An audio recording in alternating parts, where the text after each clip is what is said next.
வணக்கம். சோழவேந்தன் கம்பீரமாக அரியணையில் அமர்ந்திருந்தான். அவன் அருகில் சோழ சாம்ராஜ்யத்தின் ஆஸ்தான கவிஞர் ஒட்டக்கூத்தர் சிங்கம் போல செம்மாந்து விட்டிருந்தார். பாண்டிய நாட்டிலிருந்து அரசரின் தூதுவனாக வந்திருந்த புகழேந்தி புலவர் அமர்ந்திருந்தார். ஒட்டக்கூத்தர் அன்று அவையின் நிபந்தனைப்படி பாடலின் முதல் 2 அடிகளை பாடினார். வென்றி வளவன் விரல் வேந்தர் தம்பிரான் என்றும் முதுகுக்கிடான் கவசம். சோழவேந்தன் என்றுமே தன் முதுகுக்கு கவசமிட மாட்டான், என்றுமே புறமுதுகு காட்டாதவன் என்று பொருள். அந்த முதல் 2 அடிகளின் பொருளை உணர்ந்து கொண்ட சோழனும் அவையினரும் அளவற்ற மகிழ்ச்சி கொண்டார்கள். அது புகழேந்தியின் மனதை புண்படுத்தினாலும் உடனே எழுந்தார் அவர். குறும்பு சிரிப்பு ஒன்றை உதிர்த்து கொண்டே அவர் தொடர்ந்து பாடலானார். துன்றும் வெறியார் தொடை கமழும் மீனவர் கோன் கைவேல் எரியான் புறம் கொடுக்கின் என்று.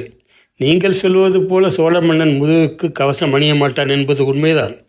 ஏனென்றால் சோழ மன்னன் எங்கள் பாண்டிய மன்னனோடு போரிடும் போது புறமுதுகு காட்டினால் எங்கள் மீனவர்கோன் பாண்டியன் புறமுதுகிட்டு ஓடுபவர்கள் மேல் வேல் எறிய மாட்டான் என்பது பொருள். சோழன் முகத்தில் ஈயாளவில்லை. ஒட்டக்கூத்தர் தலை குனிந்தார். புகழேந்தி திரும்பவும் ஒருமுறை முதலையும் முடிவையும் சேர்த்து முழங்கினார். புலவர்களின் போட்டிகளில் எப்போதுமே வெற்றி பெறுவது நாம் தான். நமக்குத்தான் அத்தீந்தமிழை பருகும் வாய்ப்பு கிடைக்கிறது. நன்றி, வணக்கம்.